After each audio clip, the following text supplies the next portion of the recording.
Everyone, ನಿಮ್ಮೆಲ್ಲರಿಗೂ ನನ್ನ ಚಾನೆಲ್ನಲ್ಲಿ ವೆಲ್ಕಮ್. ಇವತ್ತಿನ ರೀಡಿಂಗ್ ಕ್ಯಾಂಡಲ್ ವ್ಯಾಕ್ಸ್ ರೀಡಿಂಗ್ ಆಗಿರುತ್ತೆ. ಟಾಪಿಕ್ ಬಂದುಬಿಟ್ಟು ನಿಮ್ಮ ಮತ್ತು ನಿಮ್ಮ ಪರ್ಸನ್ ಅವರ ಮನಸ್ಸಲ್ಲಿ ಏನು ನಡೀತಿದೆ ಈ ಒಂದು ಪ್ರೀತಿ ಬಗ್ಗೆ ಅಂತ ಹೇಳಿ ಈ ಒಂದು ಟಾಪಿಕ್ ಆಗಿರುತ್ತೆ. ಓಕೆ, ಇದೊಂದು ಜನರಲ್ ರೀಡಿಂಗ್ ಆಗಿರುತ್ತೆ, ನೆನ್ಪಿಟ್ಕೊಳ್ಳಿ. ಇಲ್ಲಿ ತುಂಬ ಜನ ಹೇಳ್ತೀರಾ, ಕೆಲವೊಬ್ಬರಿಗೆ ರೆಸನೇಟ್ ಆಗಿರಲ್ಲ, ಈ ಥರ ಏನು ನನಗೆ ಗೊತ್ತಾಗಲಿಲ್ಲ, ಹಾಗೆ ಹೀಗೆ ಅಂತೆಲ್ಲ ಕೆಲವೊಬ್ರು ಹೇಳ್ತೀರಾ. ರಿಯಲಿ ನೋಡಿ, ಇದು ಜಸ್ಟ್ ಜನರಲ್ ರೀಡಿಂಗ್, ಪ್ರತಿಯೊಬ್ಬರಿಗೂ ರೆಸನೇಟ್ ಆಗಬೇಕು ಅಂತ ಏನೂ ಇಲ್ಲ. ಓಕೆ, ಸೊ ಯಾರಿಗೆ ರೆಸನೇಟ್ ಆಗುತ್ತೆ ಅವರು ವಾಚ್ ಮಾಡಲಿಕ್ಕೆ ಕಂಟಿನ್ಯೂ ಮಾಡಿ. ಓಕೆ, ಯಾರಿಗೆ ಪರ್ಸ್ನಲ್ ಆಗಿ ಟ್ಯಾರೋ ರೀಡಿಂಗ್ ಅಂದರೆ ಕನ್ಸಲ್ಟೇಷನ್ ತೊಗೊಳ್ಬೇಕು, ಟ್ಯಾರೋ ಕನ್ಸಲ್ಟೇಷನ್ ಇರ್ಬೋದು, ಪೆಂಡುಲಮ್ ಕನ್ಸಲ್ಟೇಷನ್ ಇರ್ಬೋದು, ಅಥವಾ ಲಾ ಆಫ್ ಅಟ್ರಾಕ್ಷನ್ ಕ್ಲಾಸಸ್ಗೆ ಜಾಯಿನ್ ಆಗಬೇಕಂತ ಯಾರಿಗೆಲ್ಲ ಇಂಟ್ರೆಸ್ಟೆಡ್ ಇದ್ದೀರಾ ಅವರು ನನ್ನನ್ನು ಕಾಂಟ್ಯಾಕ್ಟ್ ಮಾಡ್ಬೋದು. ನನ್ನ ಕಾಂಟ್ಯಾಕ್ಟ್ ಡೀಟೇಲ್ಸ್ ನಾನು ಡಿಸ್ಕ್ರಿಪ್ಷನ್ ಬಾಕ್ಸಲ್ಲಿ ಕೊಟ್ಟಿರ್ತೀನಿ. ಅಲ್ಲಿ ವಾಟ್ಸಪ್ಪಲ್ಲಿ ಮೆಸೇಜ್ ಮಾಡೋ ಮೂಲಕ ಮಾತ್ರ ನೀವು ನನ್ನನ್ನು ಕಾಂಟ್ಯಾಕ್ಟ್ ಮಾಡಬೇಕಾಗತ್ತೆ. ಓಕೆ, ಡೈರೆಕ್ಟಾಗಿ ಯಾರು ಕೂಡ ಕಾಲ್ ಮಾಡಬೇಡಿ, ಆದಷ್ಟು ವಾಟ್ಸಪ್ಪಲ್ಲೇ ಕಾಂಟ್ಯಾಕ್ಟ್ ಮಾಡಲಿಕ್ಕೆ ಟ್ರೈ ಮಾಡಿ. ಓಕೆ, ಹಾಗೆ ಲಾ ಆಫ್ ಅಟ್ರಾಕ್ಷನ್ ಬಗ್ಗೆ ತುಂಬ ಜನ ಕೇಳ್ತಾ ಇದ್ದೀರಾ. ಆಲ್ರೆಡಿ ನಾನು ವೀಡಿಯೋಸ್ಗಳನ್ನು ಲಾ ಆಫ್ ಅಟ್ರಾಕ್ಷನ್ ಬಗ್ಗೆ ಮಾಡಿದ್ದೀನಿ. ಓಕೆ, ಅದನ್ನು ಬೇಕಿದ್ರೆ ನೀವು ಹೋಗಿ ಚೆಕ್ ಮಾಡ್ಬೋದು. ಹಾಗೆ ನನ್ನ ಲಾ ಆಫ್ ಅಟ್ರಾಕ್ಷನ್ ಸ್ಟೂಡೆಂಟ್ಸ್ಗಳ ರಿವ್ಯೂಗಳನ್ನು ನಾನು ಕಮ್ಯುನಿಟಿ ಪೋಸ್ಟಲ್ಲಿ ಹಾಕಿರ್ತೀನಿ, ಚೆಕ್ ಮಾಡಿ. ಆ್ಯಂಡ್ ನಿಮ್ಮ ಲೈಫಲ್ಲಿ ನೀವು ಒಂದು ಪಾಸಿಟಿವ್ ವೇನ ಏನು ಹೇಳ್ಬೋದು, ನಿಮ್ಮ ಲೈಫನ್ನು ಪಾಸಿಟಿವ್ ವೇಲಿ ತಗೊಂಡು ಹೋಗಬೇಕು, ಪಾಸಿಟಿವ್ ಚೇಂಜ್ ಮಾಡ್ಕೊಳ್ಬೇಕು ನಿಮ್ಮ ಲೈಫನ್ನು ಅಂತ ಹೇಳಿದರೆ ಡೆಫಿನೆಟ್ಲಿ ನಿಮಗೆ ಈ ಒಂದು ಲಾ ಆಫ್ ಅಟ್ರಾಕ್ಷನ್ ನಿಮಗೆ ಯೂಸ್ ಆಗುತ್ತೆ.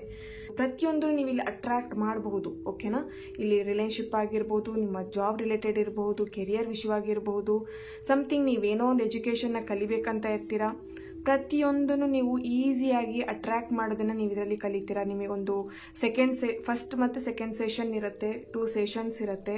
ಫಸ್ಟ್ ಸೆಷನಲ್ಲಿ ನಿಮ್ಮ ನೆಗೆಟಿವ್ ಥಾಟ್ಸನ್ನು ಹೇಗೆ ಕಂಟ್ರೋಲ್ ಮಾಡೋದು, ಕಂಟ್ರೋಲ್ ಮೀನ್ಸ್ ಹೇಗೆ ನೀವು ಅದನ್ನು ಪಾಸಿಟಿವ್ ವೇಲಿ ತಗೊಂಡೋಗ್ಬೇಕು ನಿಮ್ಮ ಲೈಫನ್ನು ಅಂತ ಹೇಳಿ ಕಲಿತೀರಾ. ಸೆಕೆಂಡ್ ಸೆಷನಲ್ಲಿ ನಿಮಗೆ ಏನು ಹೇಳ್ಬೋದು, ಮ್ಯಾನಿಫೆಸ್ಟೇಷನ್ ಟೆಕ್ನಿಕ್ಸ್ಗಳಿರುತ್ತೆ.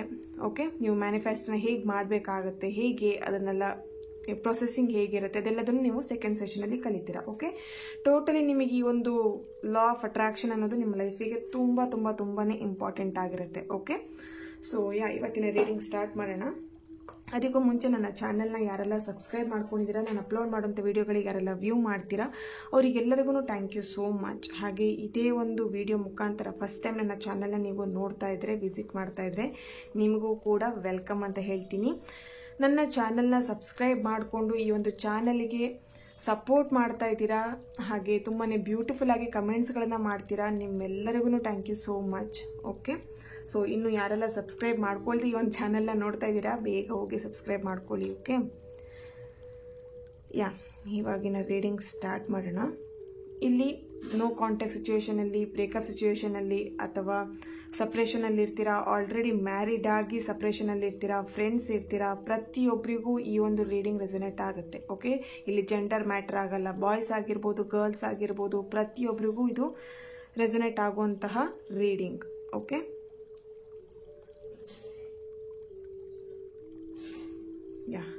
ರೀಡಿಂಗ್ ಸ್ಟಾರ್ಟ್ ಮಾಡೋಣ. ರೀಡಿಂಗ್ ಸ್ಟಾರ್ಟ್ ಮಾಡಲಿಕ್ಕೂ ಮುಂಚೆನೇ ನಿಮ್ಮ ಪರ್ಸನ್ ಫೇಸ್ ನೆನ್ಪು ಮಾಡ್ಕೊಳ್ಳಿ, ಫೋಟೋ ಇದ್ದರೆ ನೋಡಿ. ಈ ಒಂದು ಫ್ಲೇಮ್ ನೋಡ್ತಾ ನಿಮ್ಮ ಪರ್ಸನ್ ಅವರ ಹೆಸರನ್ನು 3 ಬಾರಿ ಹೇಳಿ. ಓಕೆ, ನಿಮ್ಮ ಮತ್ತು ಅವರ ಮನಸ್ಸಿನಲ್ಲಿ ಏನು ನಡೀತಿದೆ ಈ ಒಂದು ಪ್ರೀತಿ ವಿಷಯವಾಗಿ ಅಂತ ಹೇಳಿ. ಓಕೆ, ಇದೊಂದು ಜನರಲ್ ರೀಡಿಂಗ್, ನೆನಪಿರಲಿ.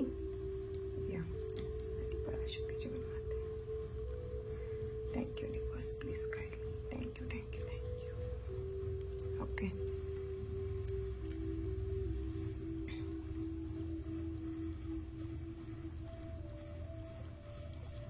ಓಕೆ, ತುಂಬಾ ಫೀಲಿಂಗ್ಸ್ನ ಇಟ್ಕೊಂಡಿದ್ದೀರಾ ನಿಮ್ಮ ಪರ್ಸನ್ ಮೇಲೆ, ಅವರು ಕೂಡ ನಿಮ್ಮ ಮೇಲೆ ತುಂಬಾ ಫೀಲಿಂಗ್ಸ್ನ ಇಟ್ಕೊಂಡಿದ್ದಾರೆ.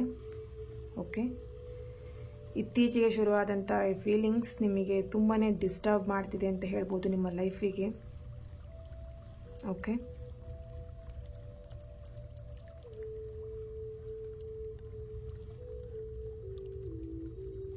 ಫುಲ್ ಮೈಂಡಲ್ಲಿ ಕನ್ಫ್ಯೂಷನ್ಸ್ಗಳಿದೆ. ನಾವಿಬ್ಬರು ಈ ಒಂದು ರಿಲೇಶನ್ಶಿಪ್ಪನ್ನು ಕಂಟಿನ್ಯೂ ಮಾಡಬೇಕಾ, ಅಥವಾ ಈ ಒಂದು ರಿಲೇಶನ್ಶಿಪ್ಪಿಗೆ ಏನಂತ ಹೆಸರು ಕೊಡಬೇಕು.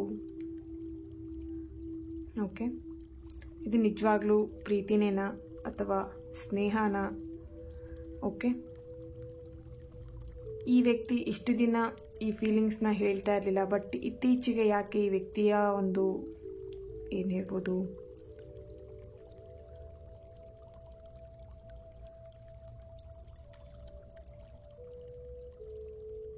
ಓಕೆ, ಮನಸ್ಸನ್ನು ಅರ್ಥ ಮಾಡ್ಕೊಳ್ಲಿಕ್ಕೆ ಆಗ್ತಾ ಇಲ್ಲ. ಈ ವ್ಯಕ್ತಿಯ ಮನಸ್ಸು ನಿಮಗೆ ಅರ್ಥ ಮಾಡ್ಕೊಳ್ಲಿಕ್ಕೆ ಕಷ್ಟಪಡ್ತಾ ಇದ್ದೀರಾ. ಓಕೆ, ಆ ವ್ಯಕ್ತಿಯ ವರ್ತನೆ ಕೂಡ ಆಗಿರ್ಬೋದು ನಿಮಗೆ ಇತ್ತೀಚೆಗೆ ಹೊಸದಾಗಿ ಅನ್ನಿಸ್ತಾ ಇದೆ, ಯಾಕೆ ಈ ಥರ ಬಿಹೇವ್ ಮಾಡ್ತಾ ಇದ್ದಾರೆ ಅಂತ ಹೇಳಿ. ಓಕೆ,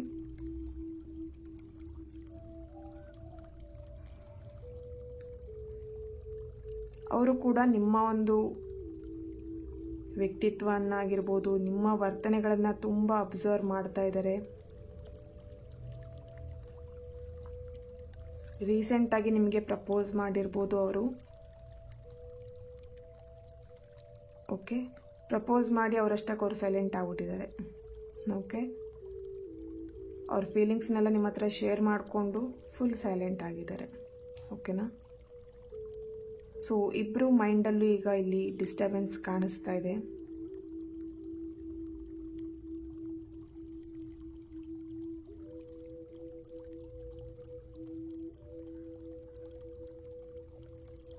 ಓಕೆ,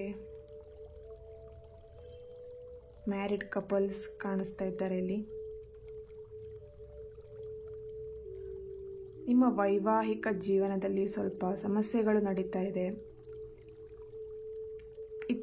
ಇತ್ತೀಚಿನ ದಿನದಲ್ಲಿ ಆ ಸಮಸ್ಯೆ ಅಂತ ಹೇಳಿ ಜಾಸ್ತಿನೇ ಆಗಿರಬಹುದು ಅಂತ ಕಾಣಿಸ್ತಾ ಇದೆ ಇಲ್ಲಿ.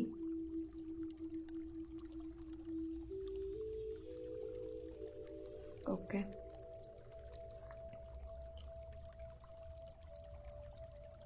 ತುಂಬ ಹಠ ಸ್ವಭಾವ, ನಾನಿರೋದೇ ಹೀಗೆ ಅನ್ನೋವಂಥ ಸ್ವಭಾವ ನಿಮ್ಮದಾಗಿರ್ಬೋದು, ನಿಮ್ಮ ಪರ್ಸನ್ ಸ್ವಭಾವ ಈ ಥರ ಇರ್ಬೋದು. ನಾನಿರೋದೇ ಹೀಗೆ, ಬೇಕಿದ್ರೆ ಒಪ್ಕೋ, ಬೇಡ ಅಂದರೆ ಬಿಡು ಅಂತ. ಓಕೆ, ತುಂಬಾ ಸ್ಟ್ರಾಂಗ್ ಇದ್ದಾರೆ ಇಲ್ಲಿ.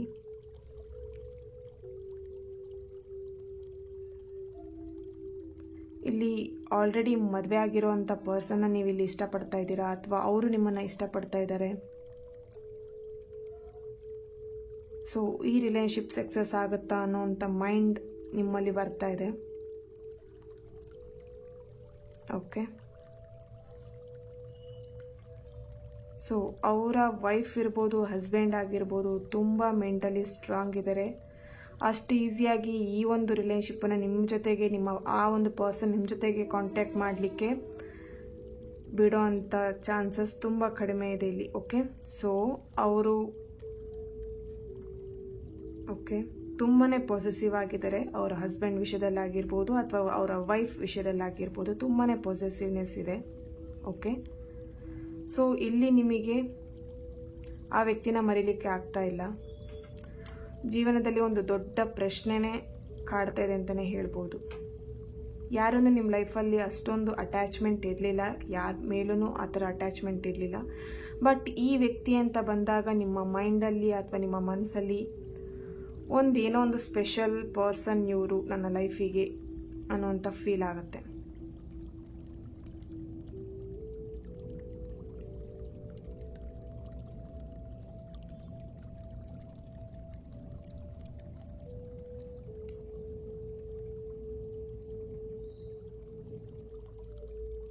ಇತ್ತೀಚಿನ ದಿನದಲ್ಲಿ ಅವ್ರ ಫೀಲಿಂಗ್ಸ್ನ ನಿಮ್ಮ ಹತ್ರ ತುಂಬ ಜಾಸ್ತಿಯಾಗಿ ಶೇರ್ ಮಾಡ್ಕೊಳ್ತಿದ್ದಾರೆ ಅಂತಲೇ ಹೇಳ್ಬೋದು.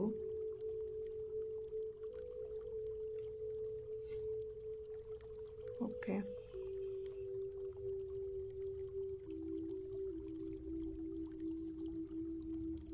ನಿಮ್ಮ ಬಿಹೇವಿಯರ್ ಇರ್ಬೋದು, ನಿಮ್ಮ ಇನೋಸೆನ್ಸ್ ಇರ್ಬೋದು, ನಿಮ್ಮ ಹೆಲ್ಪಿಂಗ್ ನೇಚರ್ ಇರ್ಬೋದು, ಪ್ರತಿಯೊಂದು ಅವ್ರನ್ನ ನಿಮ್ಮ ಕಡೆಗೆ ಅಟ್ರ್ಯಾಕ್ಟ್ ಮಾಡಿದೆ ಅಂತ ಹೇಳ್ಬೋದು. ಅಥವಾ ನಿಮ್ಮ ಪರ್ಸನಿಗಿರ್ಬೋದು, ನಿಮಗಿರ್ಬೋದು, ಈ ಥರ ಅವರ ಒಂದು ವ್ಯಕ್ತಿತ್ವ ನಿಮಗೆ ತುಂಬಾ ಅಟ್ರ್ಯಾಕ್ಟ್ ಮಾಡಿದೆ. ಓಕೆ, ಆನ್ ಆ್ಯಂಡ್ ಆಫಲ್ಲಿ ಇರ್ತೀರಾ ಯಾವಾಗಲೂ.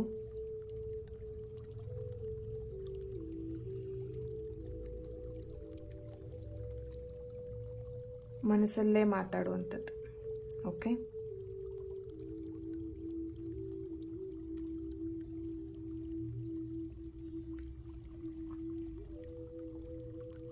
ಇಲ್ಲಿ ನೋ ಕಾಂಟ್ಯಾಕ್ಟ್ ಸಿಚುಯೇಷನಲ್ಲಿದ್ದು 1 ವೀಕ್ ಆಗಿರ್ಬೋದು, 1 ಮಂತ್ ಆಗಿರ್ಬೋದು, 1 ಇಯರ್ ಆಗ್ತಾ ಬಂದಿದೆ.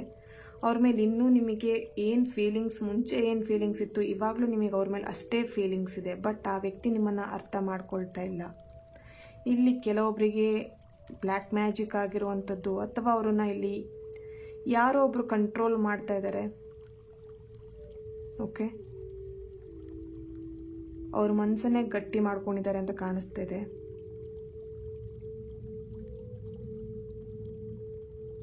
ನಿಮ್ಮ ಮೇಲೆ ಪ್ರೀತಿ ಇದ್ರೂ ಕೂಡ ಇಲ್ಲ ಅಂತ ಹೇಳಿ ನಾಟಕ ಮಾಡ್ತಾ ಇರೋವಂಥದ್ದು, ಫೀಲಿಂಗ್ಸ್ ಇದ್ರೂ ಕೂಡ ಫೀಲಿಂಗ್ಸ್ ಇಲ್ಲ ಅಂತ ಹೇಳಿ ಹೇಳ್ತಾ ಇರೋವಂಥದ್ದು ಕಾಣಿಸ್ತಾ ಇದೆ. ಬಟ್ ನಿಮಗೆ ಗೊತ್ತಿಲ್ಲದೆ ಅವ್ರು ನಿಮ್ಮನ್ನು ಸ್ಪೈ ಮಾಡ್ತಾ ಇದ್ದಾರೆ. ಓಕೆ,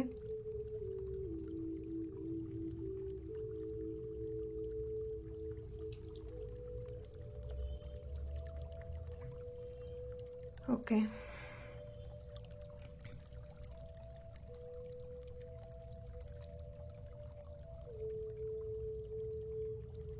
ನಿಮ್ಮ ಪ್ರೀತಿ ಮಧ್ಯ ಬೇರೆ ಒಂದು ವ್ಯಕ್ತಿನ ನೀವು ಇನ್ವಾಲ್ವ್ ಮಾಡ್ಕೊಂಡಿರೋ ಹಾಗೆ ಕಾಣಿಸ್ತಾ ಇದೆ.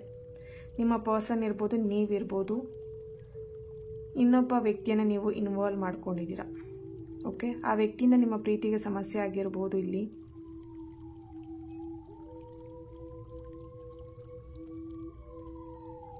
ಸಮಥಿಂಗ್ ನಿಮ್ಮಿಬ್ಬರ ಮಧ್ಯೆ ಏನೋ ಒಂದು ಡಿಸ್ಟೆನ್ಸ್ ಕಾಣಿಸ್ತಾ ಇದೆ. ಓಕೆ, ಎಷ್ಟೇ ಫೀಲಿಂಗ್ಸ್ ಇದ್ರೂ ನೀವು ಅದನ್ನು ಶೇರ್ ಮಾಡ್ಕೊಳ್ಳಲ್ಲ, ಓಪನ್ ಆಗಿ ಯಾವ ವಿಷಯನೂ ಹೇಳ್ಕೊಳ್ಳಲ್ಲ. ನಿಮಗೆ ಅವ್ರ ಮೇಲೆ ತುಂಬಾ ಫೀಲಿಂಗ್ಸ್ ಇದೆ, ಅವರಿಗೆ ನಿಮ್ಮ ಮೇಲೆ ಫೀಲಿಂಗ್ಸ್ ಇದೆ, ಬಟ್ ಅದನ್ನು ಓಪನ್ ಅಪ್ ಆಗಿ ಹೇಳ್ಕೊಳ್ತಾ ಇಲ್ಲ. ಎಲ್ಲದನ್ನು ಹೈಡ್ ಮಾಡ್ತಾ ಇದ್ದಾರೆ.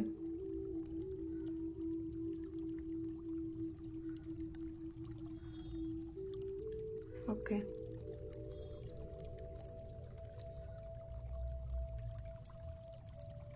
ಇಲ್ಲಿ ಎನ್ ಲೆಟರ್ ಪ್ರೆಸೆನ್ಸ್ ಇದೆ. N letter, K letter, L, P, Y, V, S, T, G, E, A letter ಅವರ ಪ್ರೆಸೆನ್ಸ್ ಕಾಣಿಸ್ತಾ ಇದೆ. ಓಕೆ, ಟ್ಯಾರೋಯಿಂದ ಏನು ಆನ್ಸರ್ ಬರುತ್ತೆ ಹೇಳಿ ಚೆಕ್ ಮಾಡೋಣ.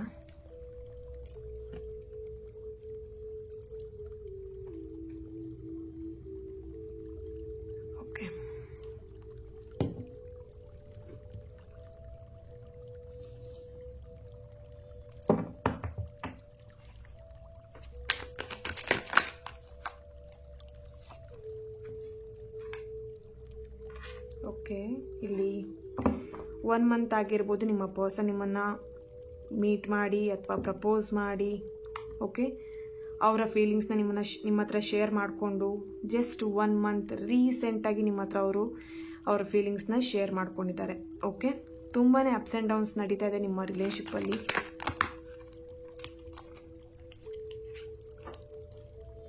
The king of wands. Okay, yes, ಇಲ್ಲಿ ಎರಡೆರಡು ಆಪ್ಷನ್ಸ್ ಇದೆ. 2 ಆಫ್ ಸಾರ್ಟ್ಸ್ ಬಂದಿರೋದ್ರಿಂದ ಡೆಫಿನೆಟ್ಲಿ ಇಲ್ಲಿ ನಿಮಗೆ ಏನು ಹೇಳ್ಬೋದು ಅಂತಿದ್ರೆ ಫುಲ್ ಕನ್ಫ್ಯೂಷನ್ ಆಗ್ತಿದೆ. ಟ್ರೂ ಆಗಿ ನೀವು ಇಲ್ಲಿ ನಿಮ್ಮ ವ್ಯಕ್ತಿನ ನಂಬಿದ್ದೀರಾ, ಬಟ್ ಇಲ್ಲಿ ಅವರು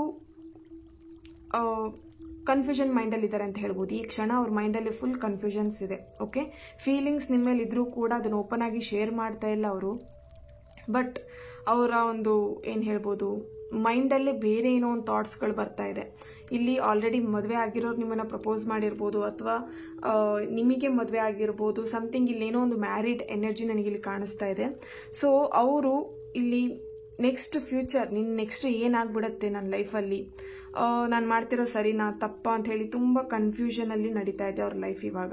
ಓಕೆ, ಸೊ ಇಲ್ಲಿ ಕೆಲವೊಬ್ರಿಗೆ ಇನ್ನೂ ಯಾರು ಪ್ರಪೋಸ್ ಮಾಡಲಿಲ್ಲ, ಅವ್ರ ಮೇಲೆ ನಿಮಗೆ ಫೀಲಿಂಗ್ಸ್ ಇದೆ, ಅವರು ನಿಮಗೇನಾದರೂ ಪ್ರಪೋಸ್ ಮಾಡಬೇಕು ಅಂತ ನೀವೇನಾದರೂ ಮನಸ್ಸಲ್ಲಿ ಅನ್ಕೊಳ್ತಿದ್ರೆ ಡೆಫಿನೆಟ್ಲಿ ಇಲ್ಲಿ 1 ಮಂತ್ ಆದಮೇಲೆ ನಿಮ್ಮ ಹತ್ರ ಅವರ ಒಂದು ಪ್ರೀತಿನ ಹೇಳ್ಕೊಳ್ಳೋ ಅಂಥದ್ದು, ಅಥವಾ ಪ್ರಪೋಸ್ ಮಾಡುವಂಥದ್ದು, ಅಥವಾ ಎಂಗೇಜ್ಮೆಂಟ್ ಆಗಿರುವಂಥದ್ದು, ಅಥವಾ ಮದುವೆ ಪ್ರಸ್ತಾಪಗಳನ್ನು ಮಾಡೋ ಹಾಗೆ ಕಾಣಿಸ್ತಾ ಇದೆ ಇಲ್ಲಿ. ಓಕೆ, ಏಂಜಲ್ ಇದಕ್ಕೆ ಏನು ಹೇಳ್ತಿದ್ದಾರೆ ಅಂತ ಹೇಳಿ ಚೆಕ್ ಮಾಡೋಣ.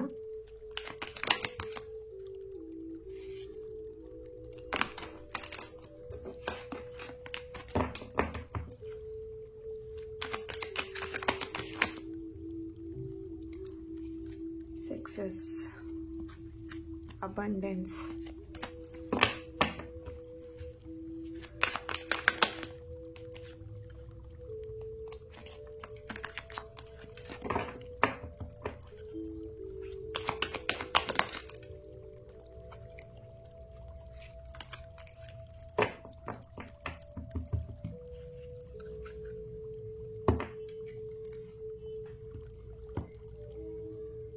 ಇಲ್ಲಿ ನೀವಾಗಿರ್ಬೋದು, ನಿಮ್ಮ ಪರ್ಸನ್ ಆಗಿರ್ಬೋದು, ತುಂಬ ಮೆಚೂರ್ಡ್ ಆಗಿ ಒಂದು ಯೋಚನಾ ಶಕ್ತಿ ನಿಮಗಿದೆ. ಓಕೆನಾ?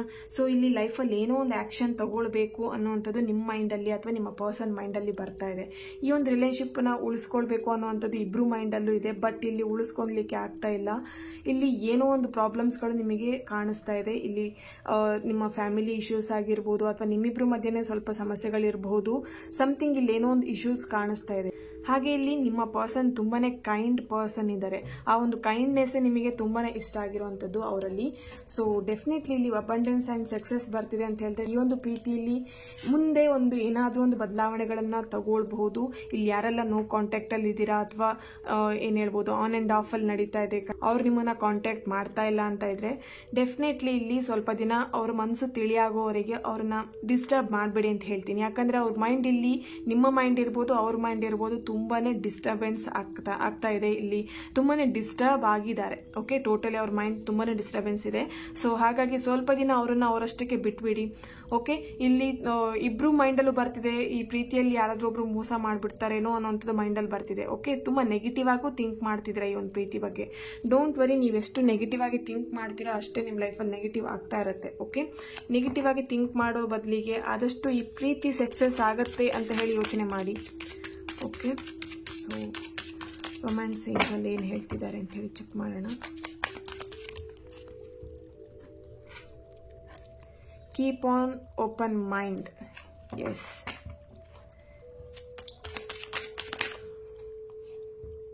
ಎಂಗೇಜ್ಮೆಂಟ್ ಡೆಫಿನೆಟ್ಲಿ ಹೇಳಿದೆ ನಾನು ಆಲ್ರೆಡಿ. ನಿಮಗೆ ಎಂಗೇಜ್ಮೆಂಟ್ ಪ್ರಪೋಸಲ್ ಕೂಡ ಬರಬಹುದು ಅಂತ ಹೇಳಿ. ಓಕೆ, ಸೊ ಇಲ್ಲಿ ಕೆಲವೊಬ್ಬರಿಗೆ ಎಂಗೇಜ್ಮೆಂಟ್ ಆಗುವಂಥ ಚಾನ್ಸಸ್ ಅಲ್ಲೂ worth waiting for. Okay, engagement ಆಗುವಂಥ ಚಾನ್ಸಸ್ ಎಲ್ಲೋ ಮಿಸ್ ಆಗಿರುವಂಥದ್ದು ಕಾಣಿಸ್ತಿದೆ. ಎಂಗೇಜ್ಮೆಂಟ್ ವರೆಗೆ ಹೋಗಿತ್ತು ನಿಮ್ಮ ರಿಲೇಶನ್ಶಿಪ್, ಏನೋ ಒಂದು ಸಣ್ಣ ಪ್ರಾಬ್ಲಮ್ ಇಂದ ಆ ಒಂದು ಎಂಗೇಜ್ಮೆಂಟ್ ಸ್ಟಾಪ್ ಆಗಿರೋ ಹಾಗೆ ಕಾಣಿಸ್ತಾ ಇದೆ. ಇಲ್ಲಿ ನಿಮ್ಮ ಪರ್ಸನ್ ಇಂದ ಒಂದು ಎಂಗೇಜ್ಮೆಂಟ್ ಪ್ರಪೋಸಲ್ ಕೂಡ ಬರುವಂತ ಚಾನ್ಸಸ್ ಇಲ್ಲಿ ಕಾಣಿಸ್ತಾ ಇದೆ. ಅವರಿಗೋಸ್ಕರ ತುಂಬಾ ದಿನದಿಂದ ವೇಟ್ ಮಾಡ್ತಿದ್ದೀರಾ. ಅವ್ರ ಕಾಲಿಗೋಸ್ಕರ ಇರ್ಬೋದು, ಅವ್ರ ಜೊತೆ ಮಾತಾಡ್ಬೇಕಂತ ತುಂಬಾ ದಿನದಿಂದ ವೇಟ್ ಮಾಡ್ತಾ ಇದ್ದೀರಾ. ಓಕೆ, ಸೊ ನೀವೇನ್ ವೇಟ್ ಮಾಡ್ತಾ ಇದ್ದೀರಾ ಅದಕ್ಕೊಂದು ಟೈಮ್ ಅಂತ ಹೇಳಿ ಬರುತ್ತೆ. ಓಕೆ, ಡಿವೈನ್ ಟೈಮಿಂಗ್ ಅಲ್ಲಿ ಡೆಫಿನೆಟ್ಲಿ ನೀವು ಅನ್ಕೊಂಡಿರೋ ಹಾಗೆ ಅವ್ರ ಜೊತೆ ಮಾತಾಡ್ತೀರಾ. ಅವ್ರ ಜೊತೆ ನೀವು ಮೀಟ್ ಮಾಡಿ ಅವರ ಒಂದು ಫೀಲಿಂಗ್ಸ್ ನ ನೀವು ಅರ್ಥ ಮಾಡ್ಕೊಳ್ತೀರಾ. ಓಕೆ, ಯಾಕೆ ಇಷ್ಟು ದಿನ ಅವ್ರು ನಿಮ್ಮನ್ನ ವೇಟ್ ಮಾಡಿಸ್ತಾ ಇದ್ರು ಅಥವಾ ಯಾಕೆ ಇಷ್ಟು ದಿನ ನಿಮ್ಮನ್ನ ಕಾಂಟ್ಯಾಕ್ಟ್ ಮಾಡಲಿಲ್ಲ, ಪ್ರತಿಯೊಂದು ನಿಮಗೆ ವಿಷಯಗಳು ತಿಳಿಯೋ ಹಾಗೆ ಆ ದೇವರು ಅಥವಾ ಆ ಒಂದು ಡಿವೈನ್, ನೀವೇನು ಯಾವ ದೇವರನ್ನ ನಂಬಿದ್ದೀರಾ ಆ ದೇವರು ನಿಮಗೆ ಕೈ ಹಿಡಿಯತ್ತೆ ಅಂತಾನೆ ಹೇಳ್ಬೋದು. ಓಕೆ, ಹಾಗೆ ಇಲ್ಲಿ 6 ಆಫ್ ವ್ಯಾಂಡ್ಸ್ ಬಂದಿರೋದ್ರಿಂದ ಡೆಫಿನೆಟ್ಲಿ ಅವರ ಒಂದು ಮೈಂಡಲ್ಲೂ ಇದೆ ಈ ಪ್ರೀತಿನ ಬಿಟ್ಕೊಡಬಾರ್ದು ಅನ್ನೋವಂಥದ್ದು. ಓಕೆ, ಈ ಒಂದು ಪ್ರೀತಿನ ಏನಾದರೂ ಮಾಡಿ ಸಕ್ಸಸ್ ಮಾಡ್ಕೊಳ್ಬೇಕು, ಈ ಒಂದು ಪರ್ಸನ್ ನನ್ನ ಲೈಫಲ್ಲಿ ಹೇಗಾದರೂ ಮಾಡಿ ಕರ್ಕೊಂಡ್ ಬರಬೇಕು ಅನ್ನೋಂಥ ಮೈಂಡ್ ಅವರಲ್ಲೂ ಇದೆ. ಸೊ ಇಲ್ಲಿ ಏನಾಗ್ತಿದೆ ಅಂತ ಹೇಳಿದ್ರೆ ಸ್ವಲ್ಪ ಭಯನೂ ಕಾಡ್ತಾ ಇರ್ಬೋದು ಅವರಿಗೆ. ಟೋಟಲಿ ಇಲ್ಲಿ ಕನ್ಫ್ಯೂಷನ್ ಮೈಂಡ್ ಕೂಡ ಕಾಣಿಸ್ತಿದೆ. ಸೊ ಹಾಗಾಗಿ ಅವರು ಈ ಒಂದು ಪ್ರೀತಿಯಲ್ಲಿ ಏನ್ ಮಾಡಬೇಕು ಅನ್ನೋಂಥ ಗೊಂದಲದಲ್ಲೇ ಅವರು ಟೈಮ್ನ ಕಾಲ ಕಳೀತಾ ಇದ್ದಾರೆ ಅಂತಾನೆ ಹೇಳ್ಬೋದು. ಓಕೆ, ಹಾಗೆ ಇಲ್ಲಿ ನಿಮ್ಮ ಪರ್ಸನ್ ನಿಮ್ಗಿಂತ ಏಜ್ ಅಲ್ಲಿ ಅವ್ರ ವಯಸ್ಸು ಕಡಿಮೆ ಇದೆ ಅಂತ ಕಾಣಿಸ್ತಾ ಇದೆ ಇಲ್ಲಿ. ಓಕೆ, ಅವ್ರು ನಿಮ್ಮನ್ನ ಏನ್ ಹೇಳ್ಬೋದು ತುಂಬಾನೇ ಪ್ರೀತಿ ಮಾಡ್ತಾ ಇದ್ದಾರೆ. ಬಟ್ ಅವ್ರು ನಿಮ್ಮ ಹತ್ರ ಅವರು ಏನ್ ಹೇಳ್ಬೋದು ಓಪನ್ ಅಪ್ ಅಲ್ಲಿ ಮಾತಾಡ್ತಾ ಇಲ್ಲ. ಇಲ್ಲಿ ಕೀಪ್ ಆನ್ ಓಪನ್ ಮೈಂಡ್ ಅಂತ ಹೇಳಿ ಬಂದಿದೆ. ಡೆಫಿನೆಟ್ಲಿ ನೀವು ಎಷ್ಟು ಓಪನ್ ಮೈಂಡೆಡ್ ಅಲ್ಲಿ ಇರ್ತೀರಾ ಅಥವಾ ನಿಮ್ಮ ಪರ್ಸನ್ ನಿಮ್ ಜೊತೆ ಎಷ್ಟು ಓಪನ್ ಮೈಂಡೆಡ್ ಅಲ್ಲಿ ಇರ್ತಾರೆ ಅಷ್ಟು ಈಸಿಯಾಗಿ ನಿಮ್ಮ ರಿಲೇಶನ್ಶಿಪ್ ನಡೆಯುತ್ತೆ ಅಂತ ಹೇಳ್ಬೋದು. ಓಕೆ, ಇಲ್ಲಿ ಸ್ಟೂಡೆಂಟ್ಸ್ ಕೂಡ ಈ ಒಂದು ರೀಡಿಂಗ್ ನ ನೋಡ್ತಾ ಇರ್ಬೋದು ಅಥವಾ ನಿಮ್ಮ ಪರ್ಸನ್ ಅಥವಾ ನೀವು ಸ್ಟೂಡೆಂಟ್ಸ್ ಇರ್ಬೋದು. ಓಕೆ, ಇಲ್ಲಿ ಕಮ್ಯುನಿಕೇಶನ್ ಆಗದೆ ಕಮ್ಯುನಿಕೇಶನ್ ಗ್ಯಾಪ್ ಕೂಡ ಕಾಣಿಸ್ತಾ ಇದೆ ಇಲ್ಲಿ. ಓಕೆ, ನಿಮ್ಮಿಬ್ಬರ ಮಧ್ಯೆ ಸ್ವಲ್ಪ ಅಂಡರ್ಸ್ಟ್ಯಾಂಡಿಂಗು ಏನೋ ಸ್ವಲ್ಪ ಮಿಸ್ಅಂಡರ್ಸ್ಟ್ಯಾಂಡಿಂಗು ನಡೀತಾ ಇದೆ. ಸೊ ಪ್ರತಿಯೊಂದು ಇಲ್ಲಿ ಟೈಮ್ ಬಂದಾಗ ಡೆಫಿನೆಟ್ಲಿ ಎಲ್ಲದೂ ಸರಿ ಆಗುತ್ತೆ. ಓಕೆ, ನಿಮ್ಮಿಬ್ಬರ ಮಧ್ಯೆ ಒಂದು ಗುಡ್ ಕಮ್ಯುನಿಕೇಶನ್ ಇರ್ಬೋದು, ಗುಡ್ ಅಂಡರ್ಸ್ಟ್ಯಾಂಡಿಂಗ್ ಇರ್ಬೋದು. ಡೆಫಿನೆಟ್ಲಿ ಒಂದು ಏನ್ ಹೇಳ್ಬೋದು ನ್ಯೂ ಬಿಗಿನಿಂಗ್ ಸ್ಟಾರ್ಟ್ ಆಗ್ತಿದೆ ಅಂತಾನೆ ಹೇಳ್ಬೋದು. ಓಕೆ, ಸ್ವಲ್ಪ ದಿನ ಅವರಿಗೋಸ್ಕರನೇ ಅಂತ ಹೇಳಿ ಟೈಮ್ ನ ಬಿಡಿ. ಓಕೆ, ಈ ಒಂದು ಪ್ರೀತಿ ಬಗ್ಗೆ ಏನಾದ್ರೂ ಅವ್ರು ಡಿಸಿಷನ್ ತಗೊಳ್ತಾರೆ, ಡಿಸಿಷನ್ ತಗೊಳ್ಬೇಕು ಅನ್ನೋಂಥ ಮೈಂಡ್ ಅವರಿಗೆ ಈ ಕ್ಷಣ ಅವ್ರ ಮೈಂಡಲ್ಲಿ ಇದೆ. ಓಕೆ, ಹಾಗೆ ಇವತ್ತಿನ ಒಂದು ಸೊಲ್ಯೂಷನ್ ಬಂದ್ಬಿಟ್ಟು ನಿಮ್ಮ ರಿಲೇಶನ್ಶಿಪ್ಪಲ್ಲಿ ಪ್ರೀತಿ ಕಡಿಮೆ ಆಗ್ತಿದೆ ಅಥವಾ ನಿಮ್ಮ ಒಂದು ಹಸ್ಬೆಂಡ್ ವೈಫ್ ಮಧ್ಯೆ ಇರ್ಬೋದು ಅಥವಾ ನಿಮ್ಮ ಕಪಲ್ಸ್ಗಳ ಮಧ್ಯೆ ಇರ್ಬೋದು. ಓಕೆ, ನಿಮ್ಮ ಪರ್ಸನ್ ನಿಮ್ಮ ಮಧ್ಯೆ ಒಂದು ಪ್ರೀತಿ ಕಡಿಮೆ ಆಗ್ತಾ ಇದೆ. ಇತ್ತೀಚೆಗೆ ನಿಮ್ಮ ಪರ್ಸನ್ ನಿಮ್ಮ ಜೊತೆ ಹೆಚ್ಚಾಗಿ ಮಾತಾಡ್ತಾ ಇಲ್ಲ, ಅವರು ಬಿಸಿ ಅಂತ ಹೇಳ್ತಾ ಇರ್ತಾರೆ. ಓಕೆ, ಸೊ ಅದೆಲ್ಲ ಏನಾದರೂ ಸಮಸ್ಯೆಗಳಾಗ್ತಾ ಇದ್ರೆ ಅಥವಾ ನಿಮ್ಮ ಲೈಫಲ್ಲಿ ಒಬ್ರು ಥರ್ಡ್ ಪಾರ್ಟಿ ಇರ್ತಾರೆ ರಿಲೇಶನ್ಶಿಪ್ಪಲ್ಲಿ, ಅವರೆಲ್ಲರನ್ನು ರಿಮೂವ್ ಮಾಡಬೇಕು. ನಿಮ್ಮ ರಿಲೇಶನ್ಶಿಪ್ಪಲ್ಲಿ ಒಂದು ಗುಡ್ ಕಮ್ಯುನಿಕೇಶನ್, ಒಂದು ಒಳ್ಳೆ ಅಂಡರ್ಸ್ಟ್ಯಾಂಡಿಂಗ್ ಬರಬೇಕಂತ ಇದ್ರೆ ಈ ಒಂದು ಏನ್ ಹೇಳ್ಬೋದು ಏಂಜಲ್ ನಂಬರ್ನ ಸ್ಕ್ರೀನ್ ಮೇಲೆ ಬರುತ್ತೆ. ಈಗ ಅದನ್ನ ನಿಮ್ಮ ಲೆಫ್ಟ್ ಬಾಡಿ ಪಾರ್ಟ್ ಮೇಲೆ ಬರ್ಕೊಬೇಕಾಗತ್ತೆ ಬ್ಲೂ ಕಲರ್ ಪೆನ್ನಲ್ಲಿ. ಓಕೆ, ನೆನ್ಪಿಟ್ಕೊಳ್ಳಿ. ಮತ್ತೆ ಕೇಳ್ತಾ ಇರ್ಬಿಡಿ ಕಮೆಂಟ್ಸ್ ಅಲ್ಲಿ, ಕರೆಕ್ಟಾಗಿ ಕೇಳ್ಕೊಳ್ಳಿ ಇಲ್ಲಿ. ಓಕೆ, ಬ್ಲೂ ಪೆನ್ ತಗೊಂಡು ನಿಮ್ಮ ಲೆಫ್ಟ್ ಬಾಡಿ ಪಾರ್ಟ್ ಮೇಲೆ ಬರ್ಕೊಬೇಕಾಗತ್ತೆ. ನಿಮ್ಮ ಲೆಫ್ಟ್ ಬಾಡಿ ಪಾರ್ಟ್ ಮೇಲೆ ಎಲ್ಲಿ ಬೇಕಿದ್ರೂ ಬರ್ಕೊಳ್ಬಹುದು. ಈ ಒಂದು ಪ್ಲೇಸ್ ಅಲ್ಲಿ ಇರ್ಬೋದು, ಓಕೆ, ಕೈ ಮೇಲೆ ಇರ್ಬೋದು, ಎಲ್ಲಾದ್ರೂ ಬರ್ಕೊಳ್ಳಿ. ಓಕೆ, ಸೊ ಬ್ಲೂ ಪೆನ್ ಅಲ್ಲಿ ಬರ್ಕೊಬೇಕಾಗತ್ತೆ. ಈಗ ಆ ನಂಬರ್ನ ಹೇಳ್ತೀನಿ, ಈಗ ಸ್ಕ್ರೀನ್ ಮೇಲೆ ಬರುತ್ತೆ ನೋಡಿ. ಅದನ್ನ ನೀವು ಬೇಕಿದ್ರೆ ಸ್ಕ್ರೀನ್ ಶಾಟ್ ತಗೊಳ್ಬಹುದು ಅಥವಾ ನೀವು ಪೆನ್ ತಗೊಂಡು ಪೇಪರಲ್ಲಿ ಬರೆದಿಟ್ಕೊಳ್ಬಹುದು. 73472999. ಓಕೆ, ಇನ್ನೊಂದ್ಸಲ ಹೇಳ್ತೀನಿ, 73472999. ಓಕೆನಾ? ಇದು ನಿಮ್ಮ ರಿಲೇಶನ್ಶಿಪ್ ಅಲ್ಲಿ ಏನಾದ್ರೂ ಪ್ರೀತಿ ಕಡಿಮೆ ಆಗಿದ್ರೆ, ನಿಮ್ಮ ಪರ್ಸನ್ ಇಂದ ಒಂದು ಪ್ರೀತಿನ ಅಟ್ರಾಕ್ಟ್ ಮಾಡ್ತಿದ್ದೀರಾ, ಆ ಒಂದು ಥರ್ಡ್ ಪಾರ್ಟಿ ನಿಮ್ಮ ರಿಲೇಶನ್ಶಿಪ್ ಅಲ್ಲಿ ಇರುವಂತಹ ಥರ್ಡ್ ಪಾರ್ಟಿ ಸಿಚುಯೇಷನ್ ನೀವು ರಿಮೂವ್ ಮಾಡ್ತಿದ್ದೀರಾ ಅಂತಿದ್ರೆ ಈ ಒಂದು ಏಂಜಲ್ ನಂಬರ್ ನಿಮಗೆ ಹೆಲ್ಪ್ ಮಾಡುತ್ತೆ. ಓಕೆ, ಇದು ಯಾವುದೇ ರೀತಿಯಾದಂತಹ ನೆಗೆಟಿವ್ ವೇಯಲ್ಲಿ ತಗೊಂಡು ಹೋಗಬೇಡಿ. ನೆಗೆಟಿವ್ ಅಲ್ಲಿ ನೀವು ಇದನ್ನ ಯೂಸ್ ಮಾಡಿದ್ರೆ ಡೆಫಿನೆಟ್ಲಿ ಅದು ವರ್ಕ್ ಆಗಲ್ಲ. ಓಕೆ, ಇನ್ನೇ ಪಾಸಿಟಿವ್, ನಿಮ್ಮ ಪರ್ಸನ್ಗೂ ನಿಮ್ಮ ಮೇಲೆ ಇಷ್ಟ ಇರಬೇಕು, ಈ ಒಂದು ರಿಲೇಶನ್ಶಿಪ್ ನ ಕಂಟಿನ್ಯೂ ಮಾಡಬೇಕು ಅಂತ ಹೇಳಿ. ಹಾಗಿದ್ದಾಗ ಮಾತ್ರ ಈ ಒಂದು ಸೊಲ್ಯೂಷನ್ ನಾನು ನಿಮಗೆ ಏನ್ ಹೇಳ್ತೀನಿ ಅದನ್ನ ಯೂಸ್ ಮಾಡಿದ್ರೆ ವರ್ಕ್ ಆಗುತ್ತೆ. ಓಕೆ, ನೀವು ಫೋರ್ಸ್ಫುಲಿ ಅವ್ರನ್ನ ನಿಮ್ಮ ಲೈಫಲ್ಲಿ ಕರ್ಕೊಂಡ್ ಬರ್ಬೇಕು, ಅವರು ಯಾವುದೋ ಒಂದು ಬೇರೆ ವ್ಯಕ್ತಿ ಜೊತೆ ಆರಾಮಾಗಿದ್ದಾರೆ, ಖುಷಿಯಾಗಿ ಹ್ಯಾಪಿಯಾಗಿದ್ದಾರೆ ಅಂತ ಹೇಳಿದ್ರೆ ಬಿಟ್ಬಿಡಿ. ಓಕೆನಾ? ಸೊ ನೀವು ಫೋರ್ಸ್ಫುಲಿ ಆಗಿ ನಿಮ್ಮ ಲೈಫಲ್ಲಿ ಕರ್ಕೊಂಡ್ಬರುವಂತ ಪ್ರಯತ್ನ ಮಾಡಬೇಡಿ. Okay, so thank you. ಈ ಒಂದು ರೀಡಿಂಗ್ ನಿಮ್ಮೆಲ್ಲರಿಗೂ ಇಷ್ಟ ಆಗಿದೆ ಅಂತ ಅನ್ಕೊಳ್ತಾ ನೆಕ್ಸ್ಟ್ ವಿಡಿಯೋದಲ್ಲಿ ನಾನು ಸಿಗ್ತೇನೆ. ಅಲ್ಲಿವರೆಗೆ take care and God bless you all.